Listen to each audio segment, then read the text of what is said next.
Impenn biex tiżdied l-aċċessibilità tat-tagħlim f'livell ta' edukazzjoni sekondarja u terzjarja fost studenti li għandhom diffikultajiet fit-tagħlim li jinkludu kundizzjonijiet bħal awtiżmu, l-ADHD u d-disleksja.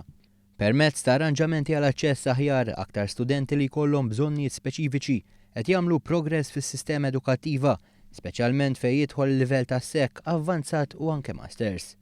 Kien dan il-qafas ta' konferenza organizzata mill-Università ta' Malta li dwarha tkellem id-dekan tal-Fakultà tal-Istat Soċjali fl-Università ta' Malta Andrew Azzopardi. Hija attività li l-iskop tagħha hija li l-Università tikkonsulta mal-stakeholders fil-qasam ta' disleksja u fil-qasam ta' learning difficulties bl-iskop li l-Università tagħmel evalwazzjoni ta' x'inhuma l-ħtiġijiet tal-istudenti li jixtiequ jaċċessaw aktar is-servizzi. Għal din il-konferenza attendit ukoll il-President ta' Malta Mary Louise Coleiro Preca li tkellmet favur il-ħtieġa ta' diskussjoni għal edukazzjoni aktar aċċessibbli u inklusiva.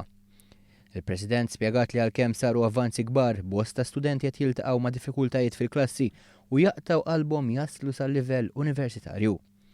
Għalhekk tenniet li huwa doveru dmir li dawn l-istudenti jingħataw l-appoġġ meħtieġ u li jkollna università aktar aċċessibbli.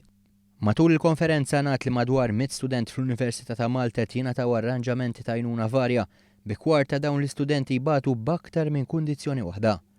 Għalhekk dan juri li l-Università ta' Malta tur impenn biex issaħħaħ l-istrutturi ta' aċċessibilità filwaqt li stabbilixxi għanijiet ġodda, tfassal pjanijiet u tagħti aktar taħriġ intensiv lil lecturers u lill-istaff amministrattiv.